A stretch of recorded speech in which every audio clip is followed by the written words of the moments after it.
Mesdames et messieurs, bonsoir. Merci beaucoup d'être venus. Et merci aux amis du Temps d'Estrie. Ça me fait plaisir, Guy, qu'on se retrouve à cette occasion-là. Donc, je vais vous parler ce soir du changement du climat. Je vais donner un certain nombre d'informations sur le changement du climat et montrer qu'il est dû aux émissions de gaz à effet de serre émis par l'homme. C'est une réalité. Et qu'il va falloir envisager de très près, mettre en place la transition énergétique. Je voudrais montrer que cette transition énergétique, c'est une nécessité pour l'humanité entière. Sinon, on posera un certain nombre de difficultés, mais que c'est aussi un enjeu un peu plus local, où chacun, individuellement, collectivement, via association, ou via des collectivités, peut aussi intervenir localement. Et c'est ce que je voudrais un peu montrer. Donc, pour cela, je vais m'appuyer bien sûr sur les travaux du GIEC, le groupement intergouvernemental d'experts sur le changement du climat. Je vais utiliser les travaux de Claude Lorius, de Jean Jouzel, de l'ADEME, du ministère de l'Environnement, d'associations comme Negawatt ou Greenpeace, d'un certain nombre de climatologues. Je laisserai à la fin une liste de quelques documents ou livres qui peuvent être intéressants et vous intéresser. Vous pouvez peut-être prendre en note pour aller au-delà. Donc, comme l'a dit Guy, donc, moi je ne suis pas climatologue, physicien, ancien physicien d'atmosphère, sur le temps.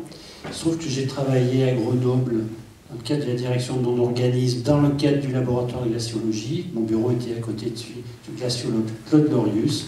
Donc, dès les années 75-80, on commençait déjà à parler, à partir de toutes ces mesures au pôle sud, des problèmes liés aux émissions de gaz à effet de serre.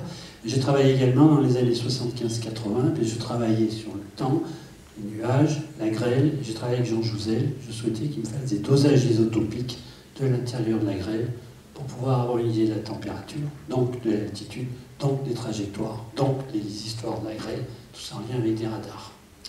Voilà, donc mon exposé va durer une heure, et puis après on se pose des questions, on débattra, et puis ce serait bien que la salle réponde aux questions que vous posez aussi. Donc je vous propose en 4 points un peu forts. D'abord, le changement du climat dû aux émissions de gaz à effet de serre émis par l'homme et la nécessité de cette transition énergétique. Le contexte international, en particulier le contexte onusien qui est assez remarquable et à noter sur le problème du climat, quelques résultats de la COP21. On ne peut pas parler de transition énergétique sans parler du système énergétique en France, donc on va dire un certain nombre de choses. Et puis des scénarios énergétiques sont possibles vers 2050, et c'est intéressant parce que c'est porteur d'avenir. Et puis en terminant par la transition énergétique, un enjeu pour tous. La transition énergétique, l'énergie est au cœur du développement de nos sociétés. C'est les moteurs de nos sociétés.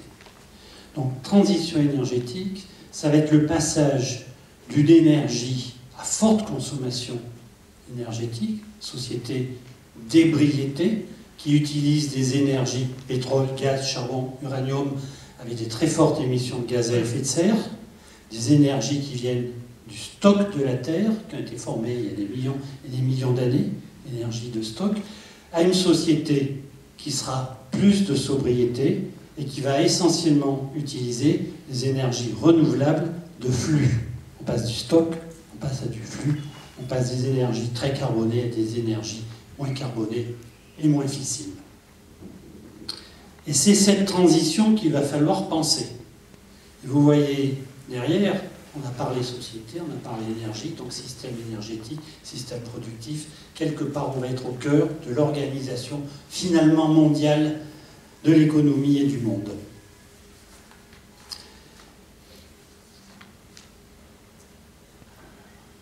Le GIEC, les travaux du GIEC, le groupement intergouvernemental d'experts sur le changement du climat, a été créé en 1988 par l'Organisation météorologique mondiale et par l'Organisation des Nations Unies de l'environnement. Le GIEC regroupe aujourd'hui 2500 scientifiques de 130 pays. Donc, tous les pays qui ont des scientifiques qui travaillent autour du domaine peuvent y participer. Le GIEC ne fait pas de recherche. Le GIEC, c'est un groupe d'experts qui centralise l'ensemble des travaux autour du changement du climat. Et bien évidemment, quand il y a un problème, ils peuvent suggérer à des laboratoires d'intervenir sur tel ou tel point. Donc le GIEC, tous les 5 à 6 ans, émet des rapports. Et le dernier, le 5e, a été en 2013-2014, des milliers de pages. Mais ça finit par être des documents résumés qui sont des contributions pour les décideurs gouvernementaux.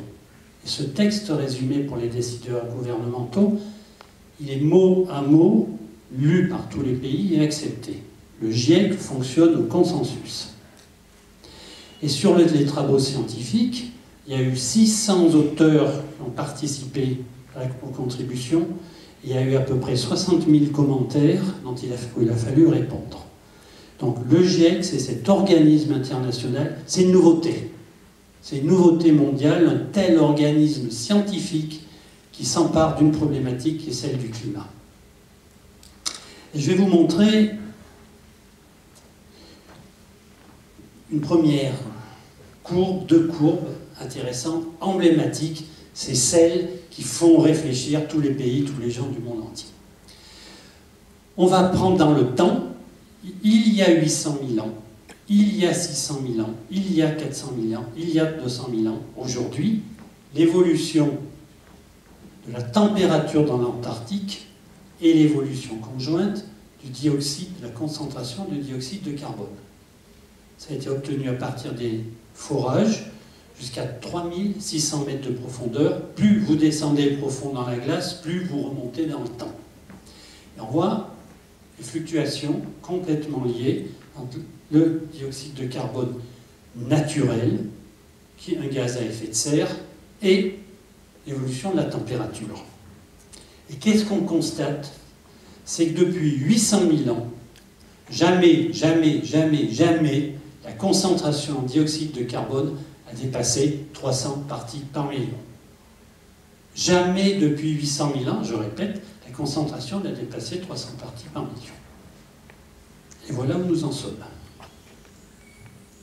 Voilà où nous en sommes. Rien qu'à voir ça, on comprend qu'il y a peut-être un problème si jamais le CO2 est vraiment en lien avec le climat. Je vais zoomer sur cette petite dernière partie, parce que là, l'épaisseur du trait, c'est plus d'un millier d'années. Voilà, depuis l'an 900, 1000 jusqu'à aujourd'hui, l'évolution des concentrations en CO2 qui ont été mesurées dans les glaces du Groenland, et puis celles qui sont mesurées en réel. Voilà où nous en sommes, tout en haut. Donc il y a explosion du gaz, du dioxyde de carbone, émis par l'homme, en gros, depuis les années 1850, depuis les début de l'ère industrielle. Voilà. Voilà. Une fois que vous avez compris ça, je peux peut-être presque m'arrêter, et je vais continuer. Donc le CO2, gaz à effet de serre, mais bon, ça a beaucoup augmenté, mais est-ce que ça a effectivement changé le climat? Qu'en est-il de la réalité? Alors, regardons. L'évolution de la température depuis 1880, voilà l'évolution de la température avec 2015. Les travaux du GIEC, en gros, en un siècle, en 100 ans, la température a augmenté en gros d'1 degré. La température moyenne de l'atmosphère et de la Terre, plus 1 degré. Donc ce n'est pas simplement une idée théorique. Il n'y a pas que la température. On va prendre à Clermont-Ferrand. En France, ici, j'ai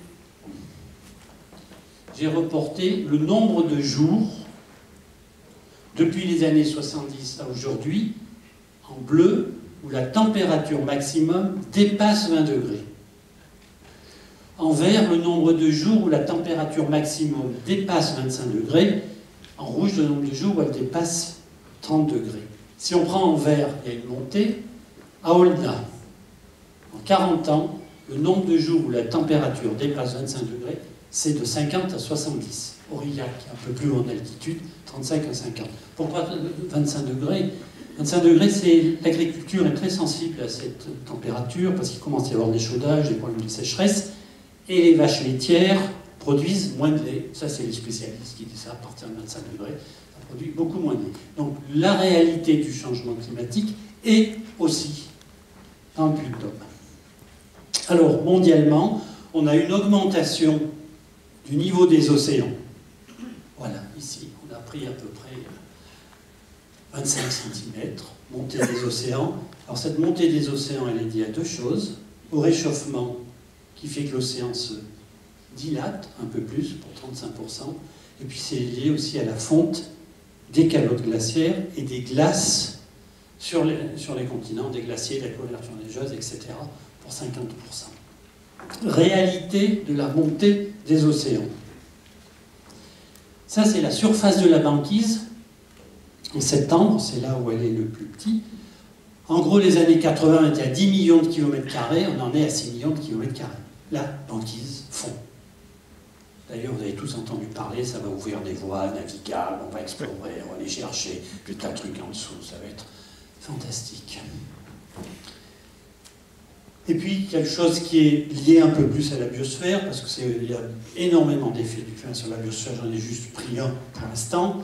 C'est ici, on a depuis les années les effectifs annuels d'oies cendrées qui hivernent en France au lieu de partir.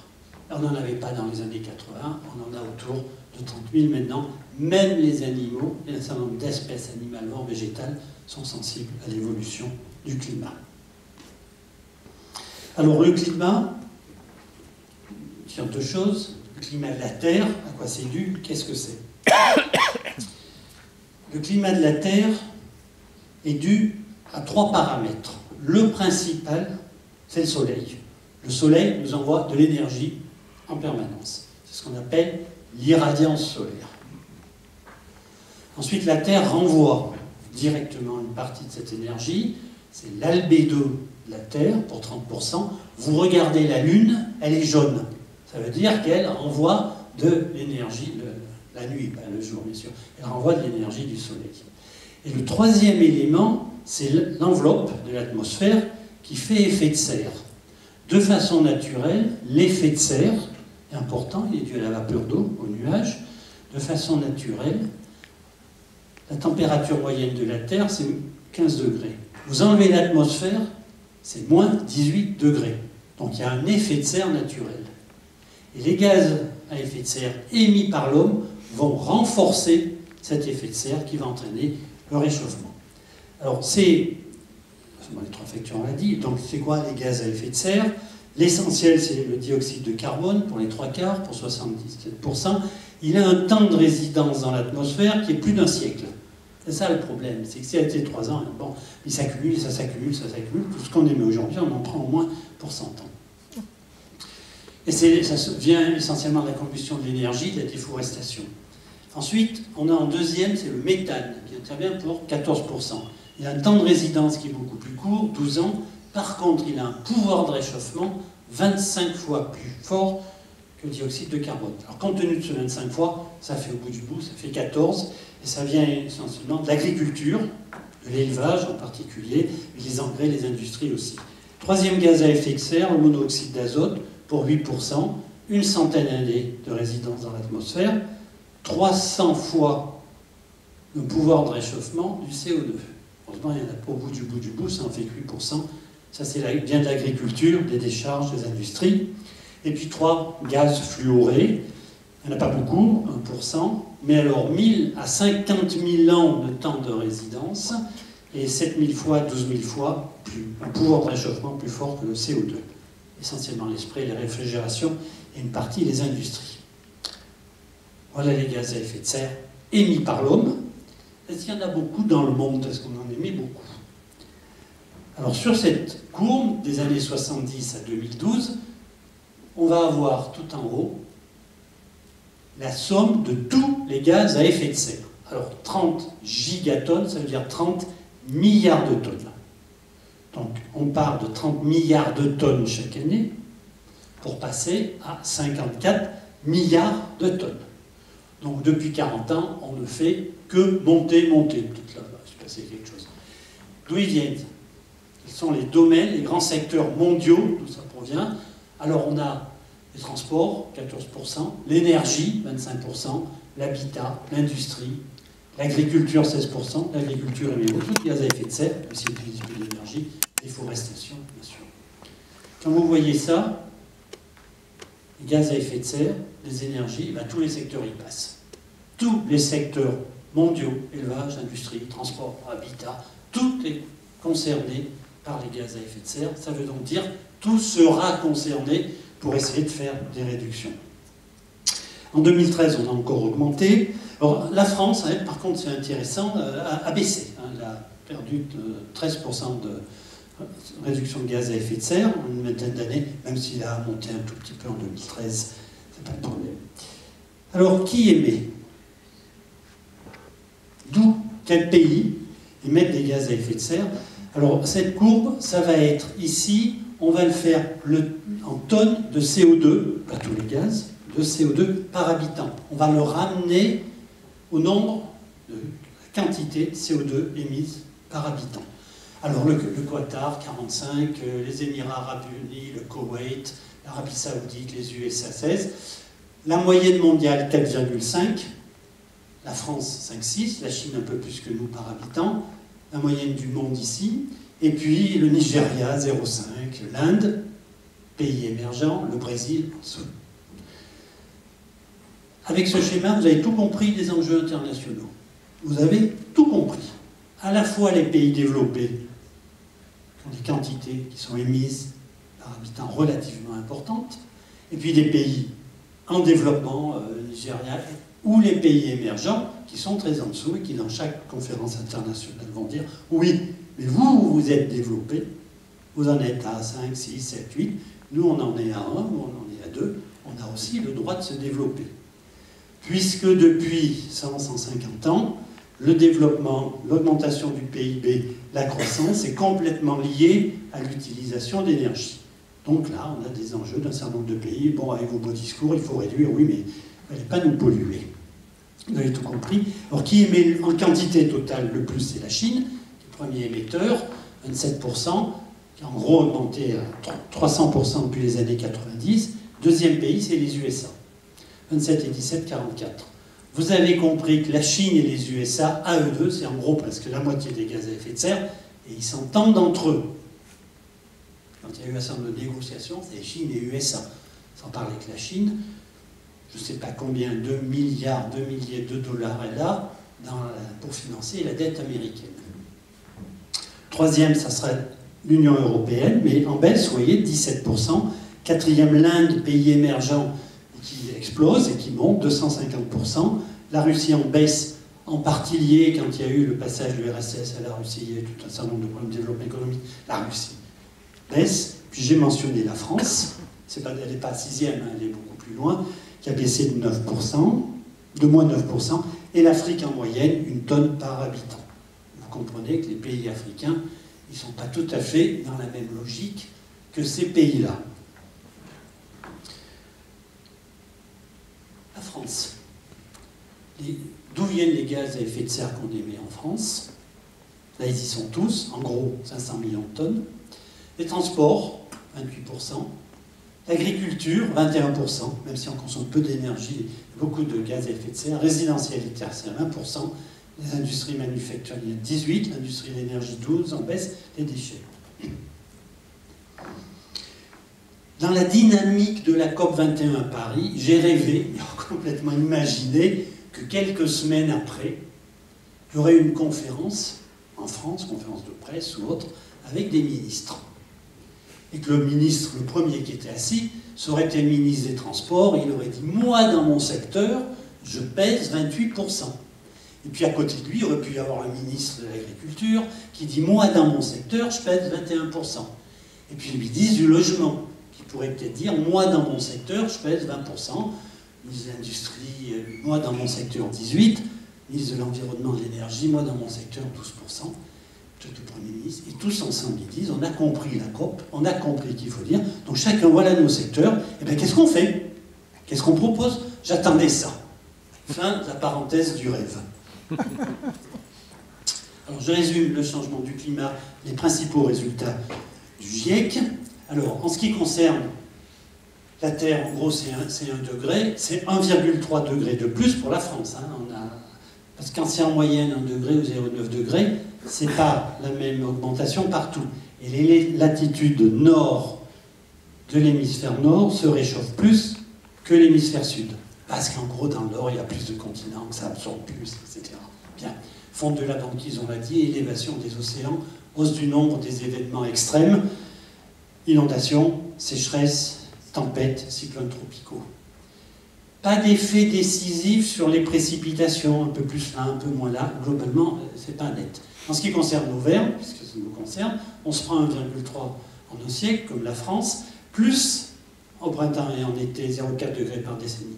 Car l'automne, les nombres de jours chauds augmentent, de gel diminue, et les précipitations, la tendance est peu marquée. Augmentation, je répète, de la température est due aux gaz à effet de serre émis par l'homme. Le fait qu'il y ait des gaz à effet de serre émis par l'homme, il renforce la température. Et quelque part, on peut le quantifier soit en partie par million, mais on peut aussi dire que ça force un forçage radiatif. Et depuis 1750 jusqu'à aujourd'hui, le forçage radiatif est 2,3 watts par mètre carré, puis 1750. Retenons ce 2,3, vous allez voir comment ça va se répéter avec les scénarios. Alors, le climat de demain, les travaux du GIEC. Je n'ai pas dit les prévisions du climat. On dit bien les projections climatiques. C'est des hypothèses de projection. Donc, comment on va être à peu près sûr que ce qu'ils font, ce n'est pas du pipeau? La meilleure façon, c'est d'établir des modèles du climat et de remonter en arrière. Et si en remontant en arrière sur 1000 ans ou 2000 ans jusqu'à 20 000 ans, vous expliquez bien toutes les fluctuations, on peut penser que ce qui va être la projection, ça sera à peu près ça. Voilà. Donc il faut intégrer l'atmosphère, il faut intégrer les liens océans avec l'atmosphère, il faut intégrer la chimie atmosphérique, il faut intégrer la cryosphère, la glace de la banquise, la glace qui sont également sur des glaciers. Donc toute une série d'interrelations, la couverture des forêts, etc., pour arriver à établir à peu près l'évolution du climat. Vous vous doutez que c'est pas simple.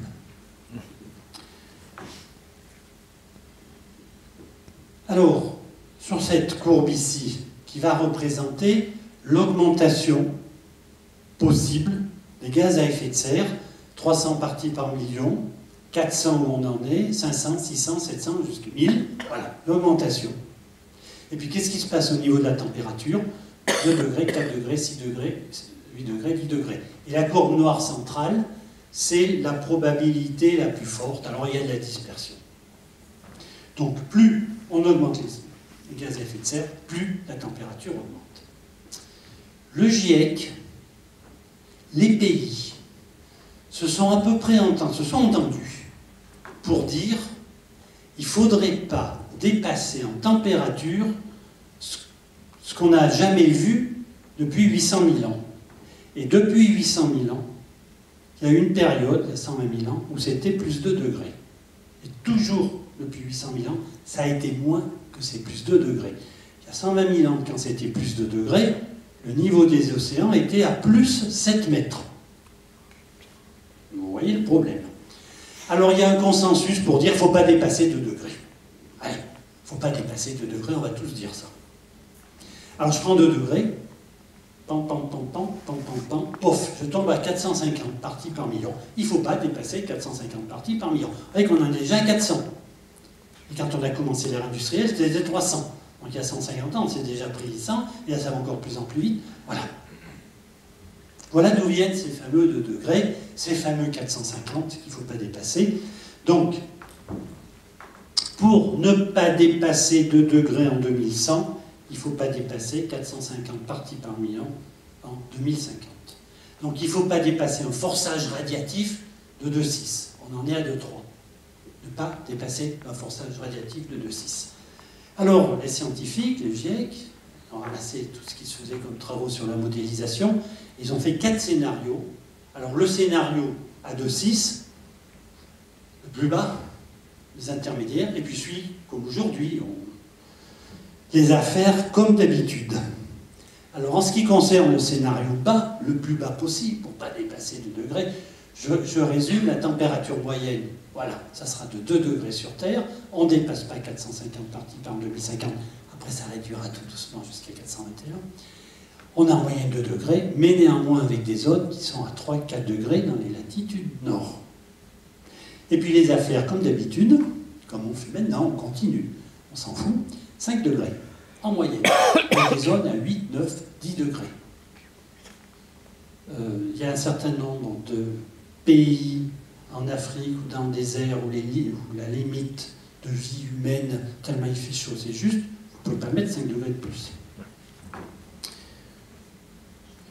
Pour nous, le scénario le moins, donc ça serait plus 1,3 degré par rapport à notre plus 1,3, donc depuis le début, depuis 1900, ça nous fera 2,6. Et puis si on fait là, on aura 4 degrés jusqu'à des petites zones ici qui font 4,5, rajoutez au 1,3, ce qui ferait 5,3 à 6 degrés. C'est les simulations. Donc le scénario bas, c'est le scénario à 2,6 forçage, le scénario élevé, 8,5. Alors il y en a à 6, il y en a à 4,5 intermédiaires. Donc qu'est-ce que dit le GIEC en projection? Si on prend le scénario bas, il faut réduire les GS au moins de 60% jusqu'à 80%, facteur 4. On va avoir une augmentation de la température, c'est ce seuil hein, de 2 qu'il ne faut pas dépasser, de 6 pour nous, hausse du nombre de jours chauds, les sécheresses, les événements extrêmes, montée des océans qui serait autour de 40 à 50 cm, acidification des océans, blanchiment des coraux, etc. Pas d'effet sur les précipitations nettes, ça dépendra des pays. Et si on continue comme aujourd'hui, eh ben on montera à 5 degrés, avec bien sûr des intervalles de confiance. En Auvergne, on se prendra 5 degrés en hiver, 7 degrés en été, montée des océans jusqu'à 80 cm, l'acidification, plus 20 jours de sécheresse en France. Voilà, la première projection est déjà en voie de dépassement. Alors qu'est-ce que ça veut dire en termes d'enjeu? Eh bien, pour respecter ces 2 degrés, il ne faut pas dépasser un total jusqu'à 2040 de 600 milliards de tonnes d'équivalent CO2. 600 milliards, vous avez vu tout à l'heure, on en est actuellement à 50 à 60. Il va falloir laisser dans le sol 80% des énergies fossiles, on va pas prendre tout ce qu'il y a. Il ne faudrait pas dépasser 40 milliards de tonnes par an en 2030 et 20 milliards de tonnes par an en 2050. Donc retenez, il ne faut pas dépasser 40. Je vous dirais, on en est actuellement par an en gros à peu près à 50, un peu plus. Je vous dirai à Paris la somme de tous les pays, combien ça fait. Voilà l'urgence, facteur 4 qui est divisé. Voilà.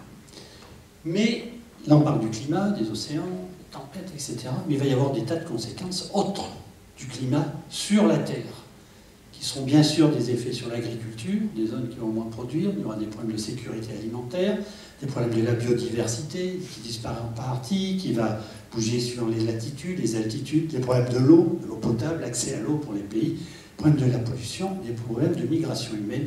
Je voudrais quand même dire un mot d'immigration humaine. Que j'ai intitulé « Déplacés climatiques ou environnementaux ». Je n'ai pas dit réfugiés. Les réfugiés dépendent du statut de la Convention de Genève 1951. Un réfugié, c'est quelqu'un qui est dans un autre pays que son pays, qui ne peut pas ou ne veut pas revenir dans son pays parce que sa sécurité n'est pas assurée. Pour des raisons politiques, religieuses, sociales ou de nationalité. Et il y a 2 mots que je n'ai pas dit, parce qu'ils n'y sont pas. Le premier, c'est économique. Quand la Convention de Genève a été signée en 1951, les pays ont décidé de ne pas le mettre, parce qu'ils se doutaient que ça allait poser un certain nombre de problèmes. Et un deuxième mot qui n'y est pas, parce que ça ne se posait pas à l'époque, c'était climatique ou environnemental. Donc j'ai mis déplacé. Climatique ou environnemental, climat, on sent que c'est lié au climat et de la modification.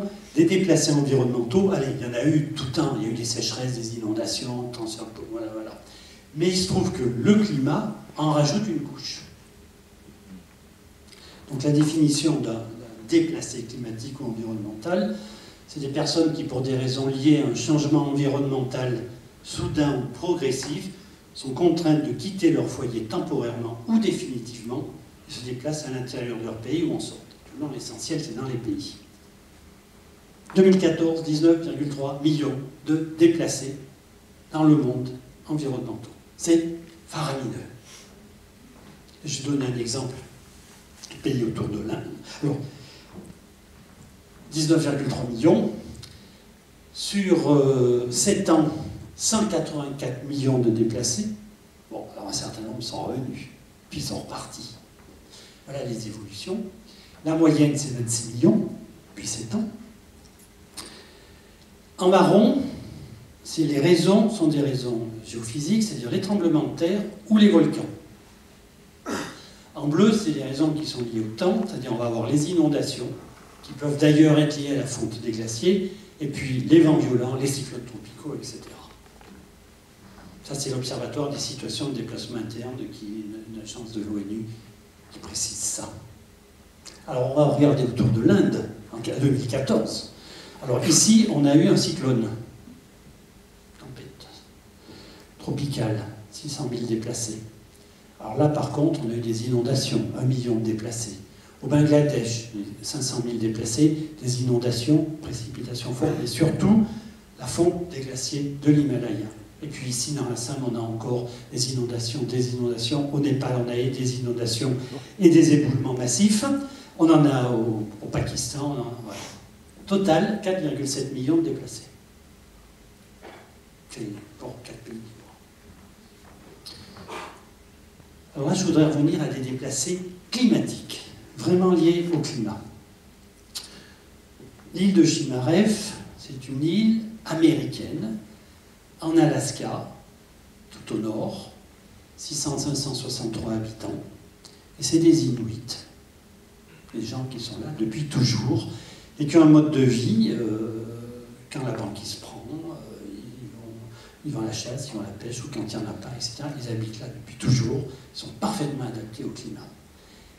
Et depuis une trentaine d'années, eh bien, vous avez un exemple, à la fois le sol qui gèle tout le temps, le pergélisol se met à fondre, parce qu'il y a un réchauffement climatique.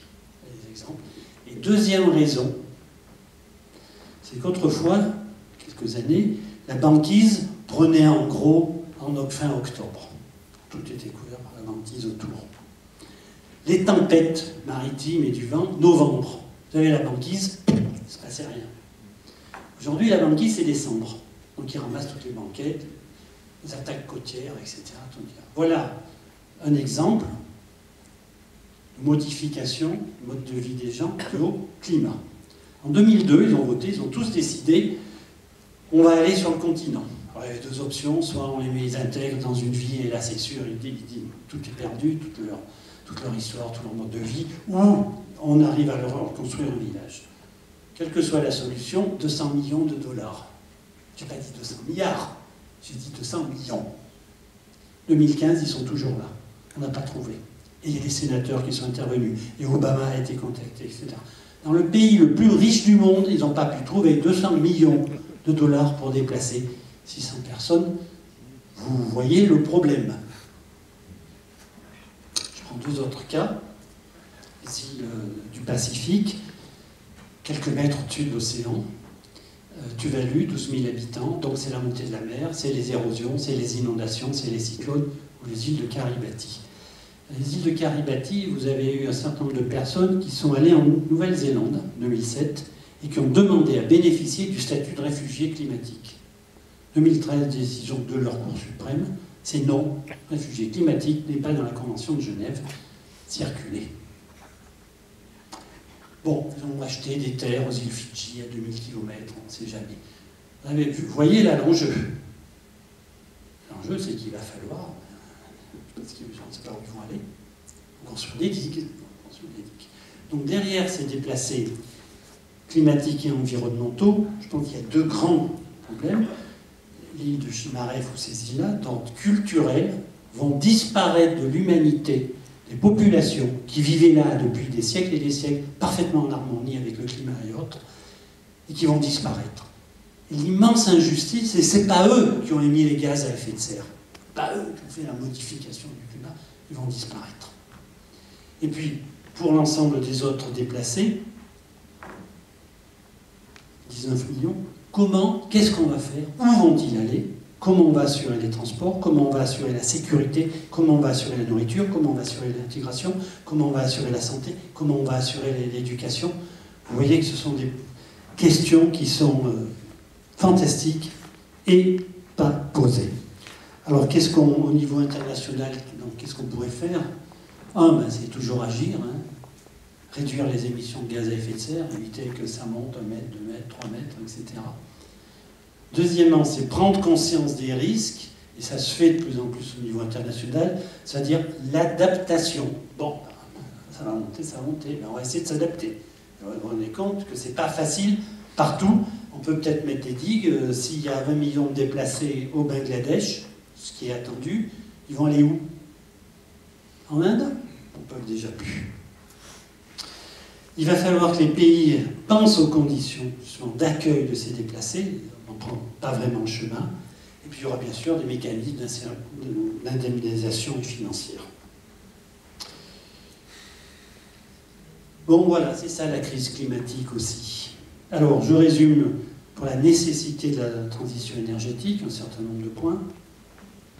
Le changement du climat, dû aux émissions de gaz à effet de serre, est une réalité. Ça ne se discute plus. C'est acquis, 2 plus 2 égale 4, c'est pareil.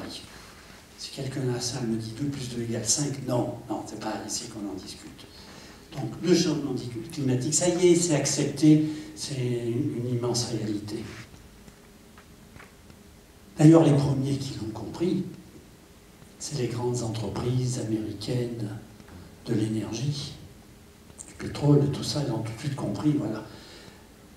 Donc si on les laissait dire ça, ça ne va pas, on va donc les critiquer. Donc c'est eux qui financent lourdement des gens pour faire la guerre au GIEC, pour faire la guerre aux climatologues. On appelle les climato, ils ont même inventé un mot génial, c'est les climato-sceptiques. Mais 2 plus 2 égale 5. Si vous êtes un vrai scientifique, vous êtes par définition un scientifique sceptique. Donc 2 plus 2 égale 5, c'est peut-être possible. Bon, voilà. Je passe l'évolution, c'est 500 millions à peu près de dollars par an pour critiquer. Donc, ça y est. Il y a quand même la plupart des pays l'ont compris. Alors il y a des coûts des catastrophes naturelles parce qu'ils comptent aussi aux États-Unis, les assurances comptent, on sont à 200 milliards par an, 4 à 10 fois plus qu'il y a 20 ans. Ça pose un problème. Les réserves de la Terre, elles sont limitées. Le charbon, en gros, 300 ans, le pétrole, 50 ans, le gaz, 60 ans, on peut discuter. Mais c'est limité. Mais de toute façon, il ne faut pas les prendre. Il faut ne pas les extraire. La France dépend, pétrole, gaz, charbon, uranium, de son énergie pour 91%. Elle a 9% d'énergie renouvelable. Donc on dépend.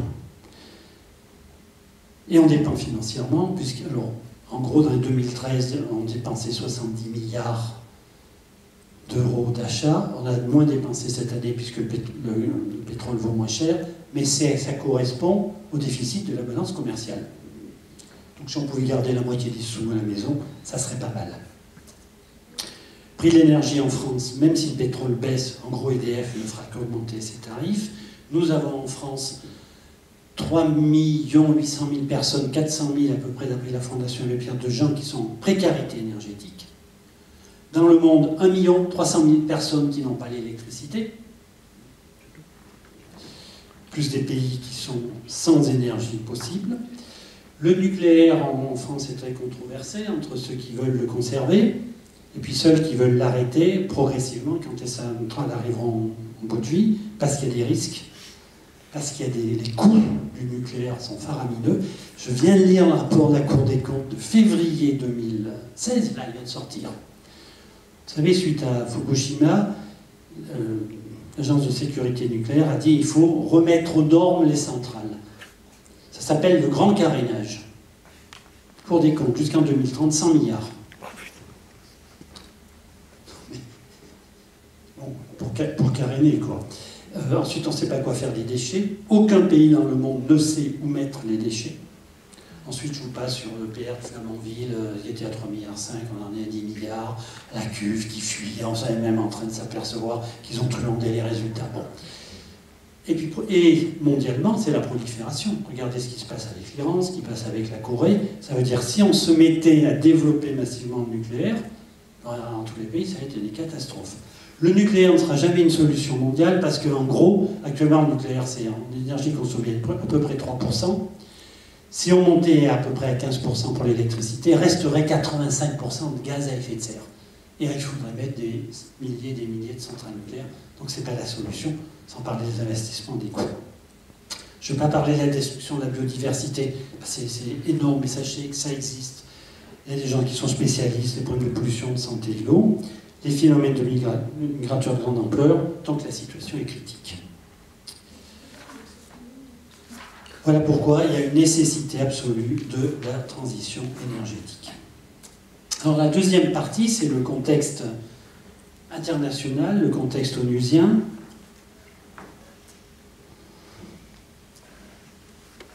Et au sommet de la Terre de Rio, il y a eu un traité, le premier traité international, qui a traité du climat, en 92. Le GIEC, c'était juste 88 avant.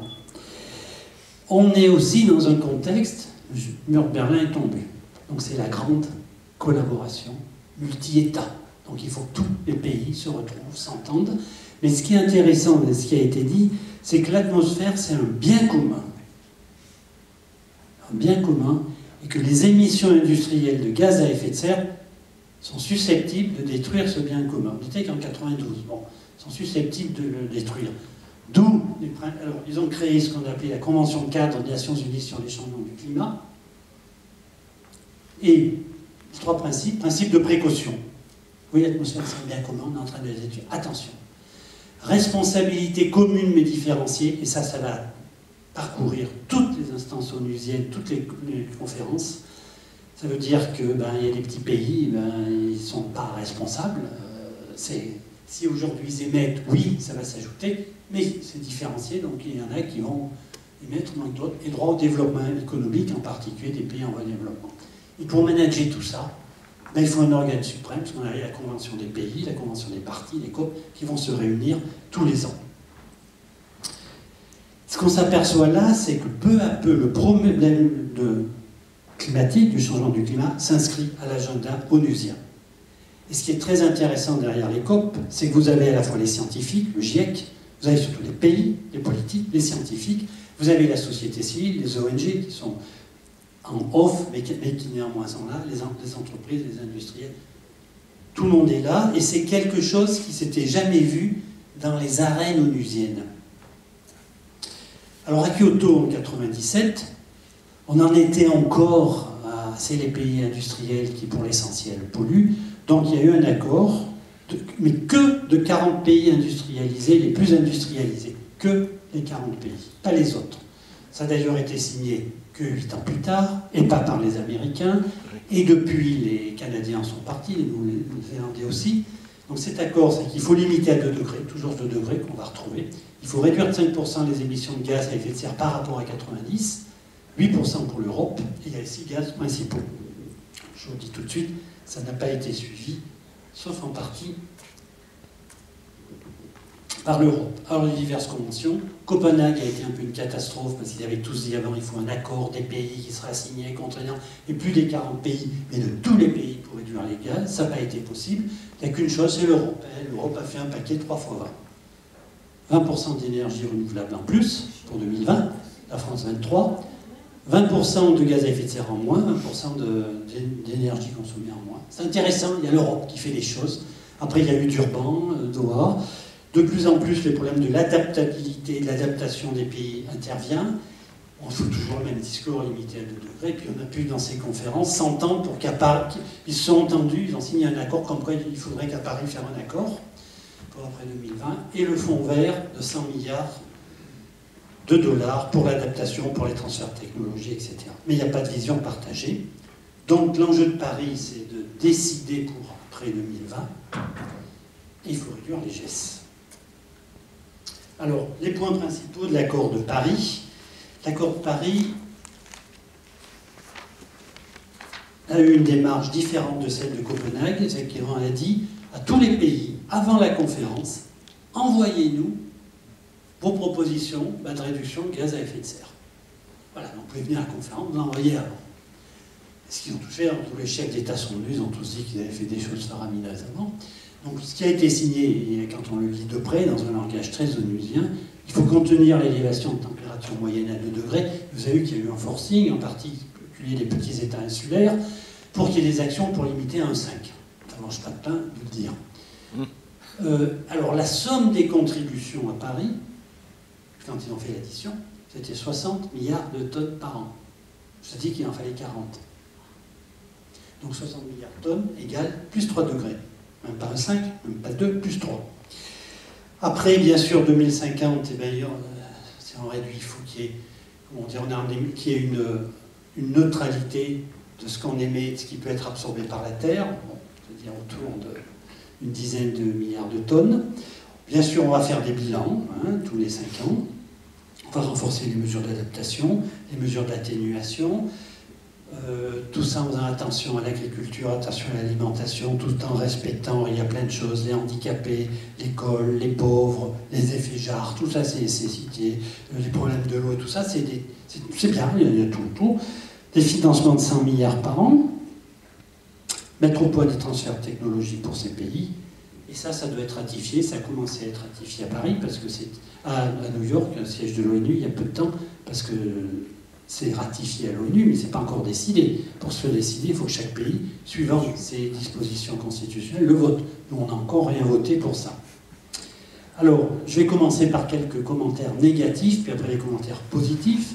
Donc, les commentaires négatifs, c'est que la contribution, c'est 60 milliards de tonnes, il en fallait 40. Donc, on n'est pas du tout sur 2 degrés, encore moins 5, on est sur 3 degrés. Bon. Tout le discours des 30 pages, je ne sais pas ce que c'est, quand vous le lisez, on ne sait pas ce que c'est que les gaz à effet de serre. Je ne sais pas. Je ne sais pas ce que c'est. Je ne sais pas que c'est du dioxyde de carbone, je ne sais pas que c'est du monoxyde d'azote, je ne sais pas que c'est du méthane, je ne sais surtout pas d'où ça vient. Les gaz à effet de serre, ça vient pour l'essentiel l'énergie, de l'élevage. On ne sait absolument pas d'où ça vient. C'est hors sol, c'est comme ça. C'est-à-dire derrière, il n'y a pas d'analyse, il faudrait jouer peut-être sur les énergies.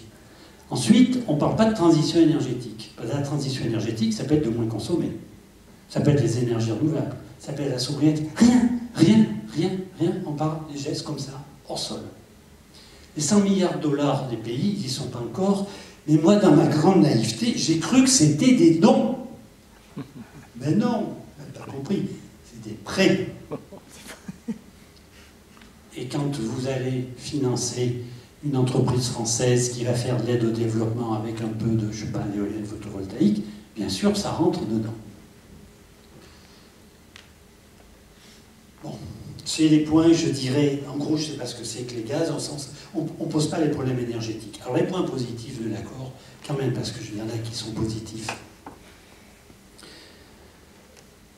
L'ensemble des pays étaient là, qu'ils soient concernés ou pas concernés. Donc ça, c'est important, qu'il y ait une arène où tous les pays du monde puissent venir discuter et que tout le monde a pris conscience que le climat, que l'atmosphère, c'est un enjeu mondial. Bon, on n'a pas dit comment on allait le résoudre, mais voilà, ça c'est très important. Deuxième point important, à travers tout ce qui était autour de la conférence et de partout, c'est qu'il y a 10 dynamiques positives locales qui se mettent en place. Des ONG, des territoires, des villes qui se sont retrouvées pour faire des choses, des individus. Ça, c'est important. C'est que les solutions passeront aussi par des territoires locaux. Et peut-être l'intérêt, c'est que, voilà, cette prise de conscience, qu'il y a un intérêt général, et quelque part aussi un peu qu'il n'y a pas que, qu'il y a des effets sur l'eau, qu'il y a des effets sur les migrations, mais rien n'a été décidé. Donc, la planète Terre fait son enjeu, son entrée en politique. Et ça, c'est important. C'est relativement nouveau, ce qui n'était pas le cas autrefois. C'est un nouvel horizon intéressant. Alors, le système énergétique en France. Bon, on va parler un peu de l'énergie en France. Ça nous concerne. Et puis surtout qu'il y a des scénarios énergétiques possibles pour 2050. Alors, l'énergie, quand on parle d'énergie chimique, d'énergie nucléaire, d'énergie mécanique, toutes les énergies peuvent s'exprimer dans la même forme. Et les quantités d'énergie, on peut les exprimer ou en tonnes équivalent pétrole ou en kilowattheures. Et puis vous avez des énergies primaires. Donc les énergies primaires, c'est une forme d'énergie qui est disponible sans transformation. Donc quand on parle d'énergie, vous lisez un article, ça commence par vous parler en millions de tonnes de pétrole, au milieu c'est des kilowattheures, on vous fait un peu d'énergie primaire, on vous mélange des énergies secondaires. Au bout de 2 pages, vous n'avez rien compris. C'est d'une confusion complète, volontaire. Alors, en ce qui concerne les sources primaires d'énergie, en France, fossiles, pétrole, gaz, charbon, 49%. L'uranium, 42%. Énergie renouvelable, 9%.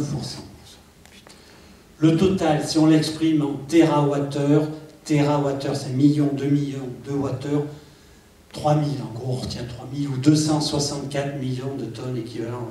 Bon, on va pas retenir. Donc, quand vous voyez ça, indépendance énergétique de la France, 9%. EDF ne dit pas 9%. EDF, ils disent 51%. Parce qu'ils font l'addition avec le nucléaire en disant ça va être de l'électricité et on fabrique notre électricité en France, on sait faire. Voilà. Par contre, l'électricité qui est fabriquée par le charbon, le pétrole, le gaz, parce qu'il y en a, elle n'est pas comptée là. Donc ça, il y a un statut spécial à l'uranium. Indépendance, 9%.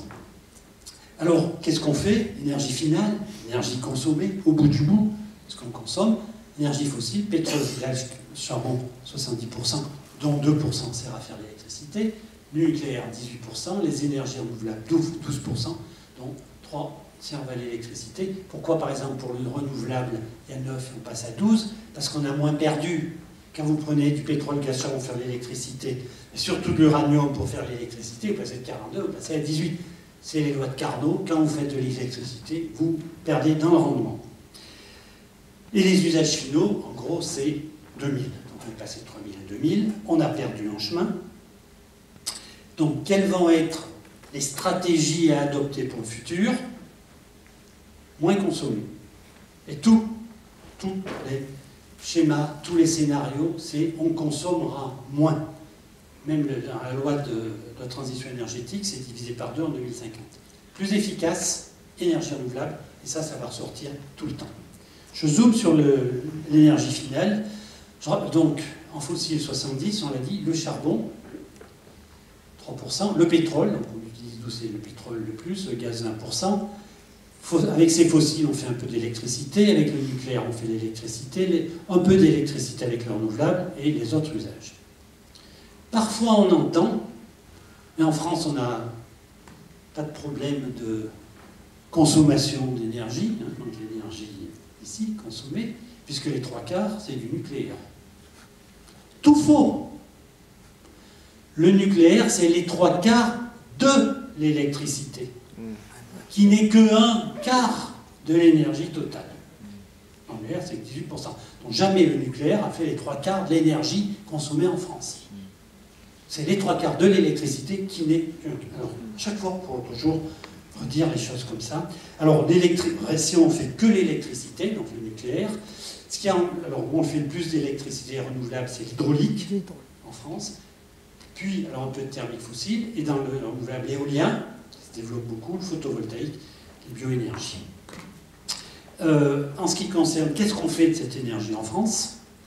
En évolution dans le temps, et bien on l'utilise dans le résidentiel et le tertiaire essentiellement. Les transports, à peu près stables. L'industrie qui a beaucoup baissé. L'industrie a baissé en termes de consommation d'énergie, à la fois parce qu'ils ont mis des processus plus opérationnels, parce qu'ils savent compter et que c'est un coût, et puis aussi parce qu'on a beaucoup délocalisé. Et puis l'agriculture qui fait peu. Donc quand vous avez vu ce schéma, vous avez tout compris. Les gaz à effet de serre, c'est de l'énergie, ben, tout y passe. Les transports, les maisons, l'industrie, tout. Personne n'y échappe. Vous voyez que l'enjeu va être compliqué. Alors, des scénarios vers 2050, scénarios en termes d'énergie. Comment la transition énergétique est possible? Alors, l'eau ou la nourriture, c'est un besoin vital pour les hommes.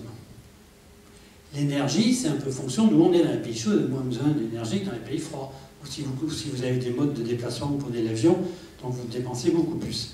Donc l'énergie, c'est un besoin, mais c'est un besoin qui peut peut-être se moduler. On peut peut-être jouer sur les besoins de l'énergie. Donc un certain nombre de scénarios transition énergétique ont été faits. Je dirai un mot, à la fois de Négawatt et à la fois de l'ADEME. Ce qui est intéressant dans tous ces scénarios, c'est d'aujourd'hui à 2050, il montre que c'est possible. On peut réduire les émissions de gaz à effet de serre, qu'on peut passer des énergies fossiles aux énergies renouvelables. Donc tous vont passer des énergies fossiles aux énergies renouvelables, et la plupart sont avec l'arrêt progressif du nucléaire. On va passer d'une société à production très centralisée comme EDF, avec beaucoup plus d'acteurs locaux qui vont fournir de l'énergie. Et comment? Eh bien toujours pareil, sobriété, efficacité, énergie renouvelable. Je vais, en sobriété, des exemples, tous utilisent ça à l'ordre plus ou moins fort. Il faut rénover les bâtiments thermiques, à peu près 500 000 par an, construire des bâtiments neufs à énergie positive, diminuer le chauffage électrique, beaucoup le remplacer si on peut par les réseaux de chaleur, essayer de diminuer la température ou mieux gérer dans les maisons. Les équipements pour l'efficacité qui soient plus performants, qu'il y ait des normes qui soient établies, le recyclage industriel, des processus plus efficaces, la cogénération qui est d'utiliser la chaleur lorsqu'on fabrique de l'électricité, la gestion des réseaux d'énergie, les smart grids, c'est le grand truc, c'est-à-dire numériquement, il va falloir gérer un petit peu de photovoltaïque là-bas sur le toit de l'école, il va falloir gérer un peu d'éolienne, il va falloir gérer un peu de biogaz, il va falloir gérer la méthanisation, il va falloir gérer un petit peu d'électricité par EDF, etc.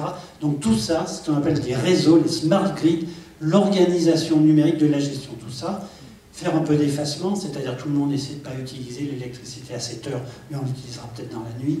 Avoir des agricultures et intégrées et aussi de proximité, optimisation des transports. Tout en renouvelable, toutes les énergies possibles pour l'électricité, que ce soit l'éolienne, le photovoltaïque, le biogaz, la mer, le solaire thermique à concentration qui permet de conserver pendant 24 heures à 36 heures l'énergie, c'est intéressant. La biomasse solide, le solaire, etc.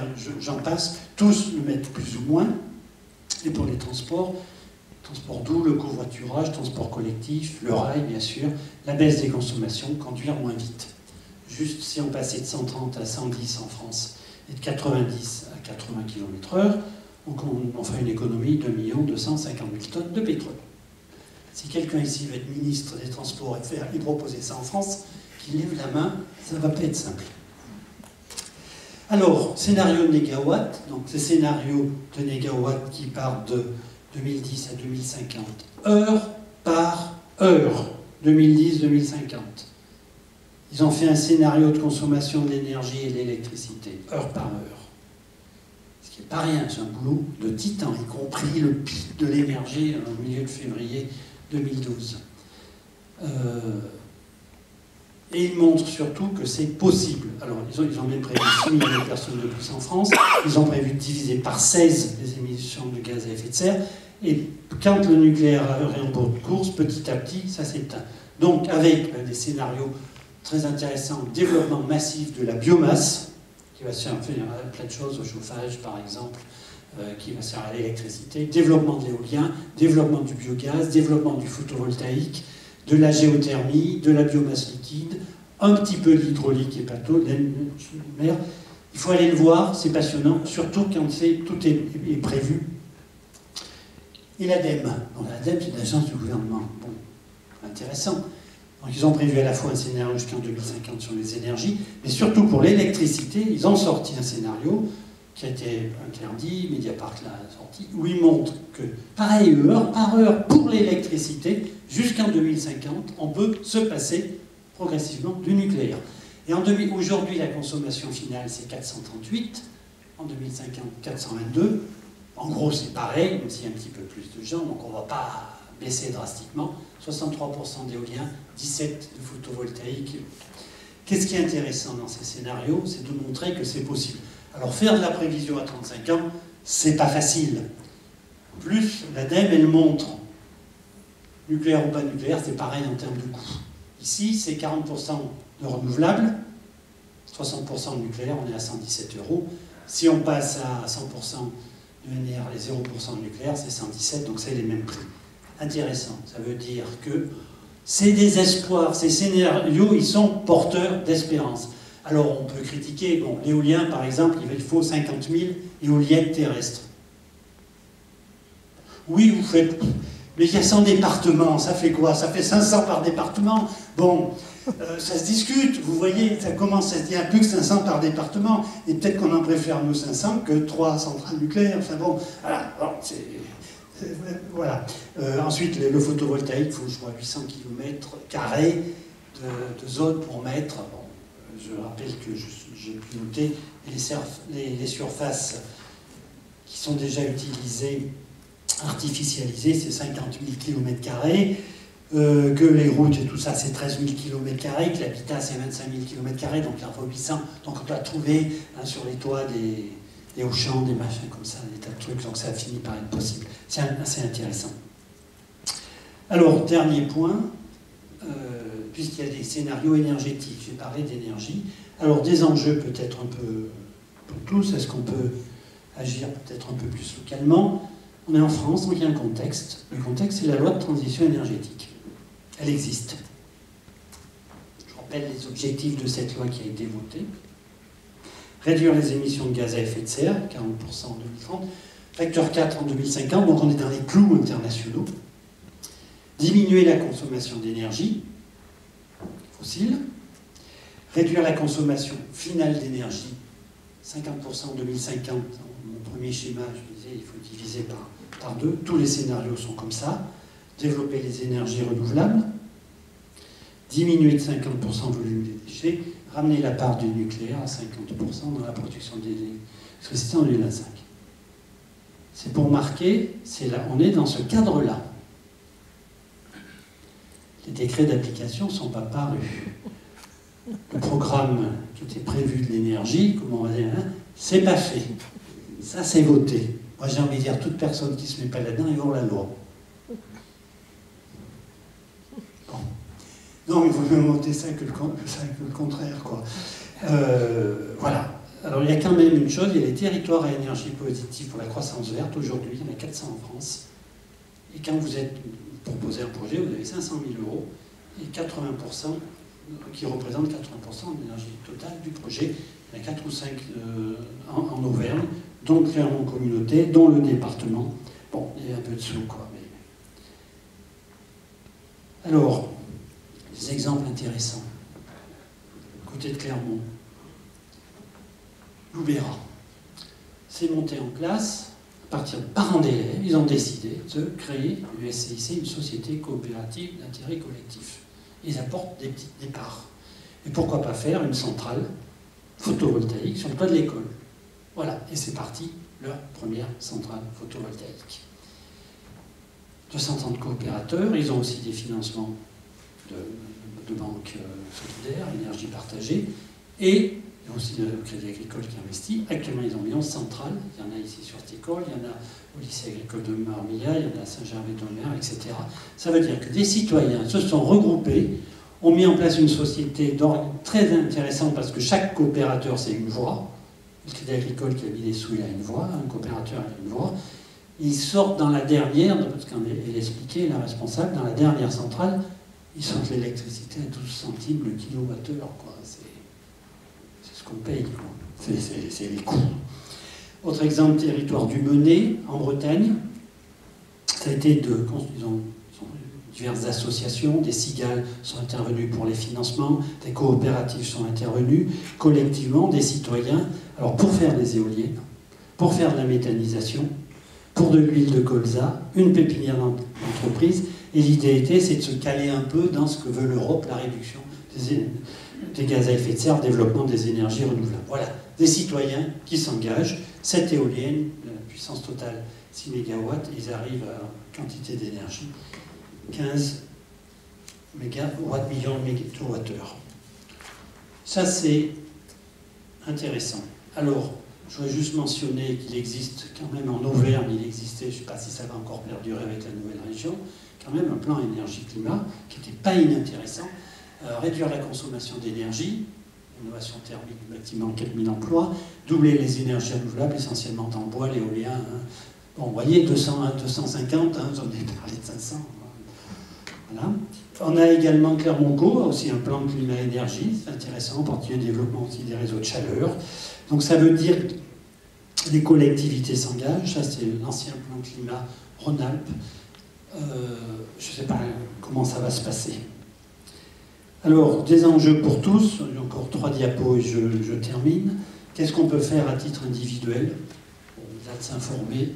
Est-ce qu'on peut utiliser des transports collectifs, des transports plus doux, c'est-à-dire les vélos à pied ou autres? Rénovation thermique du bâtiment, quand c'est possible, quand on a l'argent, des tas de choses comme ça, autre chose. Consommer moins, consommer mieux. Circuit de proximité, les AMAP par exemple, voire un monnaie local. Bon. On peut aussi chauffer moins. Moi je chauffe à 17 degrés, tout le monde le sait, quand on est chez moi, c'est 2 polaires. On s'y fait.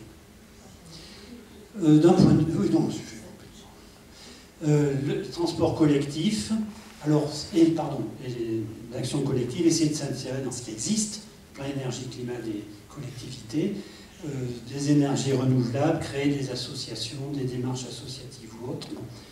Je pense que quelque chose qui n'a rien à voir, vous devez connaître les AMAP, les associations pour le maintien de l'agriculture paysanne, développement de l'agriculture bio, de proximité, on garantit aux maraîchers ou à d'autres un certain revenu pendant un an. Pourquoi on ne ferait pas la même chose sur la transition énergétique, sur la rénovation, sur l'énergie? Ça a été fait dans une commune en France. 1300 propriétaires de maisons, chauffage électrique, passoires. Là, ils décident, on va se regrouper, qu'est-ce qu'on peut faire? Et à ce moment-là, si on fait de la rénovation, alors eux, il y a bien sûr des réseaux de chaleur quand c'est possible, etc.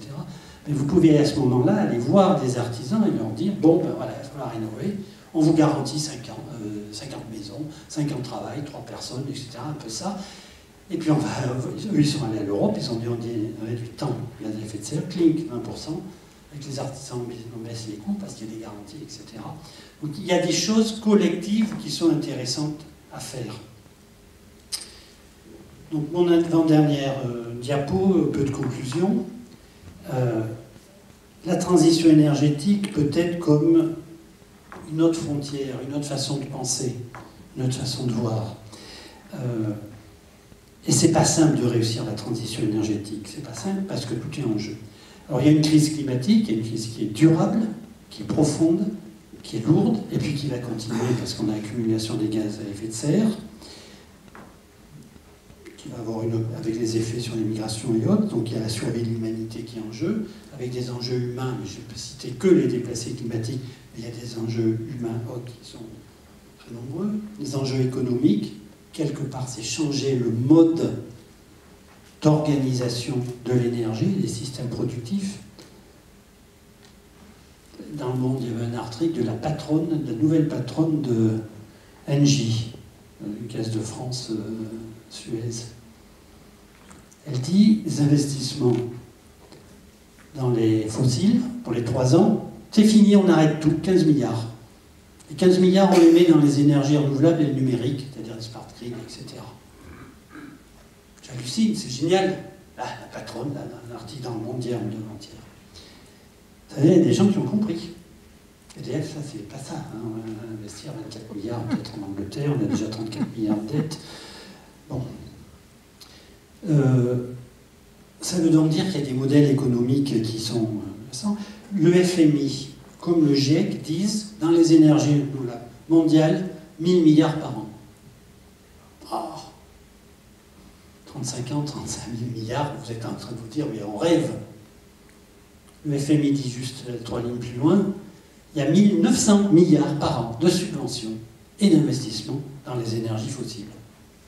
1900. On parle de 1000 pour les énergies renouvelables. Bon, c'est pas nous qui les avons dans notre poche, donc voilà. Donc les enjeux sociétaux, oui, il faudra moins consommer, ça va poser un certain nombre de problèmes. Il faut que l'ONU demeure une arène où tous les gens puissent être là, et néanmoins, même si c'est fait pas beaucoup de choses, il faut quand même réduire les gestes. Et au niveau international, il va bien falloir qu'il y ait des pays, ou des groupes de pays, qui soient des modèles, qui s'engagent pour dire la transition énergétique. Et qui est le premier groupe de pays qui pourrait être ce modèle? Ben, c'est nous, c'est l'Europe. Alors, un certain nombre d'enjeux plus philosophiques et politiques seront posés. Concevoir que les ressources de la Terre sont finies et pas illimitées. Et depuis, elle est toujours, depuis la Révolution française, ça a vraiment été notre modèle, le développement des sciences, le développement des techniques, le développement des entreprises, le développement, l'amélioration des conditions de vie, etc. Tout ça, mais c'était au prix. Les ressources étaient illimitées. Or, il faut intégrer qu'elles ne sont plus illimitées. La Terre fait partie du problème du climat. Ça veut dire que c'est repenser un développement fort, c'est penser aussi un nouvel imaginaire. C'est tellement fort que les responsables religieux français, catholiques, protestants, orthodoxes, musulmans, juifs et bouddhistes, le 1er juillet 2015, ont fait un texte commun à Hollande avant la COP. Et en particulier, ils disent « La crise climatique relève d'un défi spirituel et moral. L'humanité s'est fourvoyée dans un rapport de domination et d'exploitation mortifère de l'environnement en perdant de vue sa relation à la nature et son intime interdépendance avec tout ce qui constitue celle-ci. » Ah oui, il y en a qui ont compris. Alors, je ne sais pas ce que vous faites, mais c'est bien. Voilà. Donc on est vraiment là au cœur de repenser un autre modèle de développement. Alors vers quel futur? Donc le changement du climat, c'est pas que le changement du climat, c'est notre modèle de civilisation. La transition énergétique, c'est d'autres systèmes énergétiques, voilà. Et puis il va falloir discuter sur les problèmes de l'emploi et social. Attention aux illusions, en particulier économiques. Un certain nombre, le GES, le GIEC, les COP, on gère le climat. Un peu moins de GES, mais on ne va pas jusque les illusions, on ne va pas jusqu'où ça va. La géopolitique, il ne faut pas ignorer que c'est quand même la recherche effrénée dans le monde de pays, de soutien des pays dans lesquels on peut avoir un peu d'énergie fossile. Si on défend le Niger, c'est bien parce qu'on a de l'uranium. Si on reçoit le mec du Kazakhstan, c'est bien parce qu'on a aussi l'uranium. Bon, c'est des liens qu'il ne faut peut-être pas faire, mais bon. Et puis environnemental, il va falloir penser aussi contrat social, c'est-à-dire poser les problèmes de l'emploi, peut-être poser les problèmes à une société, dire ben voilà, on va sur 20 ans, sur 30 ans, comme a fait l'Allemagne, voilà ce que ça va dire, etc. Et ensuite, alors, surtout pas de délire technique de la géo-ingénierie qui doit nous empêcher l'augmentation du climat. Important des projets à toute échelle. Alors individuel, j'ai dit un peu, c'est vrai qu'on peut faire des tas de choses, il faut le faire, on est bien d'accord qu'on ne va pas résoudre tout le problème tout seul, mais local jusqu'à la transition énergétique. Aujourd'hui, les pays, les acteurs se mettent en action. La transition énergétique pourrait être une aventure humaine passionnante. Merci de votre attention. De l'agriculture, un certain nombre de scientifiques pour dire de façon simple est-ce qu'on peut réduire les gaz à effet de serre en agriculture, et ils répondent tous oui, 35%, et c'est très bien fait. Les climats passés, futurs, c'est vraiment scientifique. Face à Gaïa de Bruno Latour, qui est un philosophe, c'est passionnant, c'est un des livres les plus forts qui soit, où en gros son discours c'est de dire on parlait humanité et nature, or de nous, maintenant on parle terrestre et terre. Et tout y est, la philosophie et la religion, tout y passe. Gouverner le climat, c'est 700 pages d'écoute et d'un très intéressant sur l'organisation on va dire, onusienne. Bon, après, le climat, un jeu dangereux, c'était de Jean Jouzel, bien sûr. Le temps de passer du monde fini, c'était Geneviève Azam, économiste, qui dit des choses intéressantes. Le manifeste des Gawad, bien sûr, ils sont en train d'en faire un nouveau. Et puis Claude Lorius, voyage dans l'Anthropocène. Vous avez avec ça, certains sont un peu scientifiques, d'autres non.